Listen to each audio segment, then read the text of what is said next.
Guys, it's been a long time coming, but I'm proud to announce that my hands are finally registered with the International Registry of Lethal Hands. This is the only place where your God-given gifts of danger can get the recognition that they truly deserve. Now you might be thinking, why on earth would anybody need to register their hands as lethal? Let me break it down for you. There are those among us whose hands are so downright dangerous, they need to be documented. Registration is a moral responsibility, and it's a vote for the greater good of humanity. The sole mission of the International Registry for Lethal Hands is to catalog the most formidable hands on the planet. So if you know someone, and you even suspect they possess lethal hands, do not hesitate. Register them immediately. And if you've ever looked at your own hands and thought, damn, these dogs are dangerous, don't settle.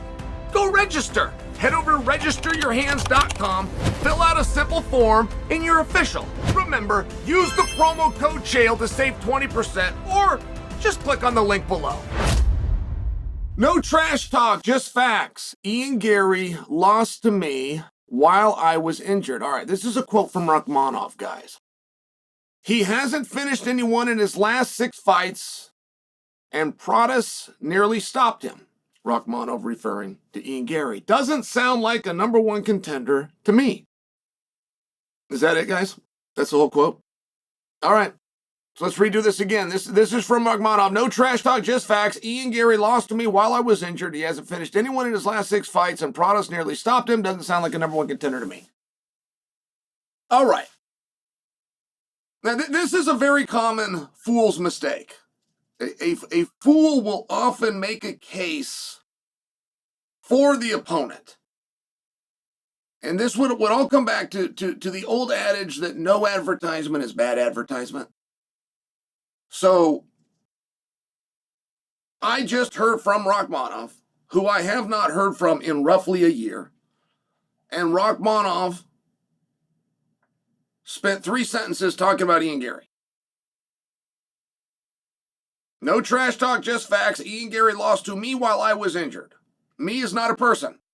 I had to go out of my way to figure out who me was. It turns out me is Rakhmonov. So he hasn't actually talked about Rakhmonov. He's only talked about Garry. He, being Garry, has not finished one in his last 6 fights. Now you got to understand, you don't want to start making that comparison considering Garry has had 3 fights in the span of time that Rakhmonov has had 0 fights. So you don't really want to make it a debate about what have you done for me lately, but he did, and then he brings Protas into this, who nearly stopped him. Protas is a fan favorite, possibly the most popular 170-pounder out there.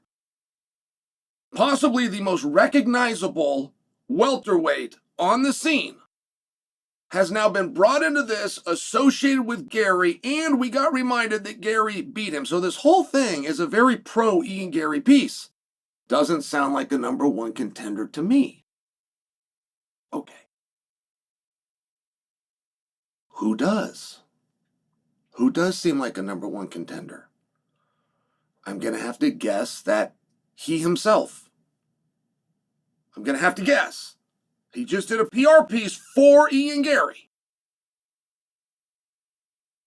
But he says he doesn't seem like a #1 contender. Now, I want to look at Rakhmonov, and I happen to be a fan. I happen to really like this, but I happen to be stuck with Rakhmonov. I don't know what he's doing.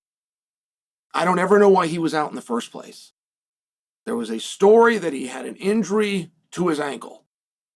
That story came out on the backside of his fight 2 Decembers ago opposite Wonderboy Thompson. After his fight with Wonderboy came the story that he had an ankle injury. And it was supposed to be like a way of explaining that performance, of which he finished and looked wonderful in. But he comes back and he fights Garry. And coming out of that fight, there's this other mysterious injury that we're never quite told about. Very legitimate, takes him out for a meaningful amount of time. Now, Garry keeps packing his bag. He keeps making towns. He keeps going to training camps. He keeps getting on the scale. He keeps getting in the cage. He keeps beating opponents. What do you do in that situation? What would you do? If you were going to be a reasonable person, I realize fairness does not come into this. Let's pretend that it does. What do you think the fair thing to do? You've got Ian Garry and you've got Rakhmonov. They fought head-to-head. Rakhmonov won. They both got beautiful records. Rakhmonov is completely undefeated. They both finished a lot of guys. Rakhmonov has finished every guy but one.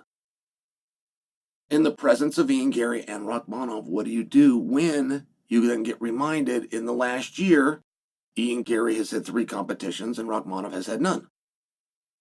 When you get reminded that right now, here today, Ian Garry is physically willing and able to sign a contract for any date you want. He can be there next week, he can be there next month. And it's a little murky of when Rakhmonov's coming back.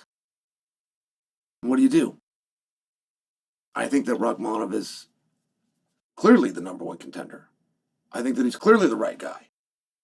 I think physically he's done what he needs to do. I just think interviews like this don't help.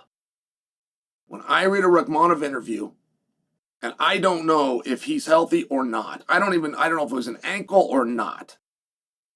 This was the biggest mystery injury ever. Of which, by the way, I appreciate. I don't like when these wimps come out and they put their injury reports online. They hang up their MRIs or they have a statement from their doctor or their trainer slips out an x-ray. I don't like it. Can you fight or not? I don't care if your ankle is broke or isn't broke. Do you feel like fighting or not? Some guys can fight on a broken ankle. We don't even have to talk about it. Some guys can't. We do have to talk about it. Like, one's got nothing to do with the other. Do you want to fight or not? And that's where I'm at with Rakhmonov. Do you want to fight Islam or not? I don't need to hear if you're better than Garry. Gary's not the champion. Can you beat Islam or not? Can you stop Islam from taking you down or not? There's a guy called Michael Morales who supposedly is about to come in and close the book on all of you guys.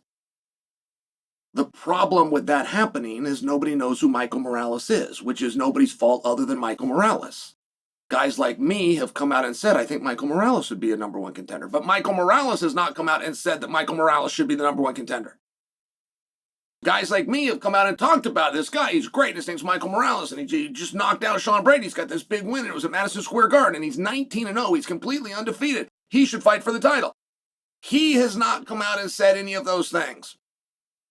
He has not said, I'm willing to fight Usman. I think I should be in front of Rakhmonov. Put me in front of Garry. Get me in there with Islam. He hasn't done those things. And you're not going to get anything in this sport that you don't ask for. Just because you ask for it doesn't mean you're going to get it, but you for sure are not going to get anything that you don't ask for. So I can't come out and make the case for Michael Morales, which would be a very easy case considering he's 19-0. The only other guy in that division who's 19-0 is Rakhmonov, who just came out and made a case against Ian Garry. That's weird. That's really weird. Why would Rakhmonov think that his battle through the media is with Ian Garry? Why would he think that Ian Garry has somehow got in front of Kamaru Usman?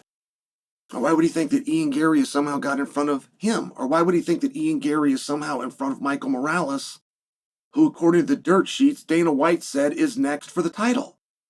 Why is Rakhmonov wasting his breath talking about a guy that he's already beat? I would get on the bandwagon and I would support the notion of Rakhmonov for #1 contender. I would like the idea of Rakhmonov versus Islam, but I'm not going to start it. Islam damn sure isn't going to do anything to help make that fight interesting. If I find out from Rakhmonov that he damn sure isn't going to do anything to make that fight interesting, I'm out. I don't want to see it. So where we at, guys? Do you guys want to fight each other or not?